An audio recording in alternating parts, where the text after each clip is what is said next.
welcome back to it, you beautiful people. Your feel-good breakfast show, Expresso, on SABC3. Now, since its inception in 2016, the Dry January Challenge, which is run by the organization World Without Wine, has helped many people evaluate and change their relationship with alcohol, as well as raise a total of 226,100 to help nearly 1,000 children gain the opportunity to enrich their lives through yoga practice, which is absolutely fantastic. Absolutely. And joining us via video call this morning to share more about World Without Wine's journey and their Dry January mission for 2021 is the founder, Janet, who we spoke to a while ago during the beginning of lockdown in South Africa last year. Janet, good morning. Thank you so much for making the time. Hi there. It's lovely to see you guys again. Janet, 6 years. The Dry January Challenge is 6 years strong, which is big. It's amazing. What fuels the motivation to keep it going, and what target have you set for this year? Oh, well, it's such a beautiful cause. I mean, two things keep me motivated. And the first is obviously the Earthchild Project, which is very close to my heart. You know, they're helping 35,000 children all the time, and they're actually developing young leaders who will then go on to be role models in their community. I mean, it's just a beautiful project, been going 14 years now. And the second reason, of course, is that I love the way that it gives people an opportunity to take a break from alcohol. I mean, one of the most difficult things when we do try to stop for a while is the peer pressure, you know, people saying, oh, come on, you know, what's the matter with you? You're boring, etc. But if you say, I'm doing a Dry January, it tends to get people to back off a little bit. So I love the idea that it gives people an opportunity and it introduces them to us and our services, and many people, they love the online and the community support that they get during Dry January. So they stick around, you know, and they become members, or they might come back and do our Sober Spring Challenge. It's a nice introduction. And our target, that was the other thing you asked me, for this year is 60,000. Stunning, stunning. Janet, the one thing I really do like and appreciate about an initiative like this is that it keeps us accountable and it helps us rally the support of our friends, of our loved ones. When you say to people that I am on a mission for a month to do something, Dry January or go on a vegan diet, people actually keep following up with you. And that keeps you motivated, which is absolutely fantastic. So well done on that. Let's talk about your personal journey and your relationship with alcohol and what led you to start this World Without Wine movement. Sure. Well, like many people, my alcohol dependency crept up on me very slowly over the years, over the decades, in fact. I began, you know, just by having the odd glass of wine in the evening, and gradually that escalated until I was eventually drinking a bottle of wine every evening. And what was worrying, and what I recognize now as a danger sign, is that I stopped using alcohol to socialize so much, but I was using it now to self-medicate my stress, my anxiety. So, you know, I realized that it wasn't sustainable. It couldn't go on. Two things made me change. One was that I was having blackouts, which I found very scary, because I think I knew I was harming my body, but the thought that I was harming my brain as well, it kind of gave me a real wake-up call. And the second thing was I got breast cancer, and I had to have chemotherapy and a mastectomy, and the links between excess alcohol consumption and breast cancer are now proved, you know, so I don't want that coming back in my life. So I had big motivation.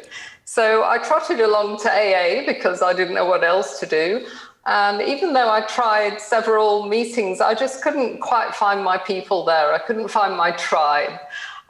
Because a lot of the people that go to AA, they were quite further down the line than me. I mean, they were drinking in the mornings and drinking a bottle of whiskey a day. And I wasn't there yet. I might have been on my way, but I wasn't quite that bad.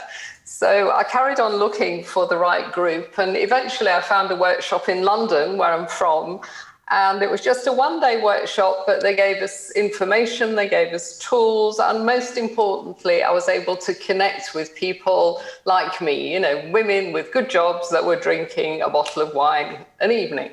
So because I made those connections, we stayed connected, we kept each other on track.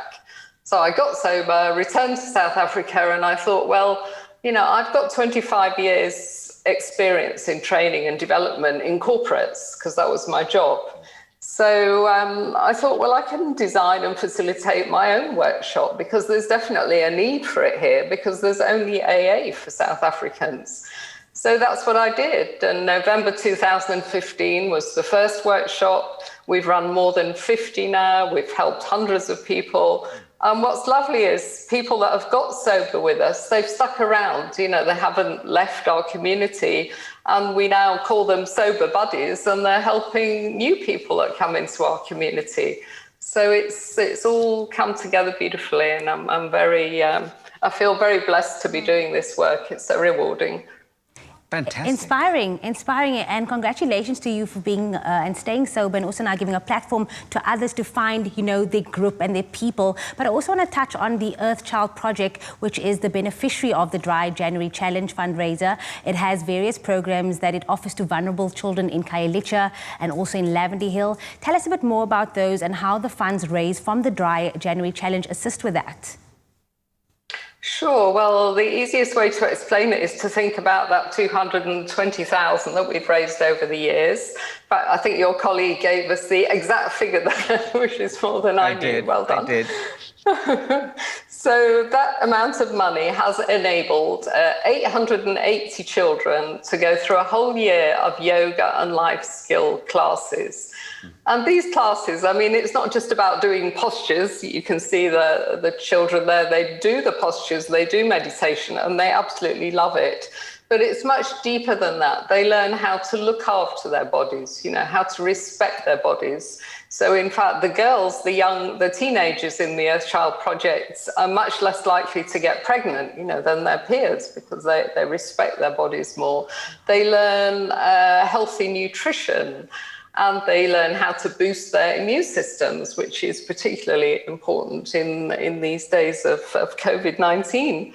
So there's plenty of other benefits to this program. It's not just about yoga. And of course, the communities that they come from, there's gang violence, substance abuse, unemployment. And these children have to deal with trauma very often. So having a yoga practice, it's a tool, and it allows them to carve out just a space of kind of calm, even if it's only for a small time. And we've seen in many cases, the yoga is the beginning of a lifetime practice for them. And many of the children that joined Earthchild, when they were tiny, they're now young adults and they're young leaders, and they're helping to run the Earthchild project, and they're being role models to their entire community. Stunning. And what we can all take away from this, it's just a month. You just have to get yourself through this month, and then it becomes a routine. And who knows, 2021, you change your lifestyle. So thank you so much for giving us insight on this, how we can take the next step in, just going alcohol-free. Maybe that is the bigger picture here, where we go completely wine-free. But thank you so much for sharing some insight with us this morning. Okay, so people just need to go to worldwithoutwine.com, make a small donation to Earthchild, and we'll take care of the rest. Absolutely. A lot of fantastic work that you are doing there. Of course, so far raised 226,100, which has gone to benefit Earthchild, and done such fantastic work in that community. Well, take the step to change your relationship with alcohol and sign up for that Dry January Challenge. 250 Rand goes to enriching the life of a deserving Earthchild. Like Janet said, you can go to worldwithoutwine.com for all the information.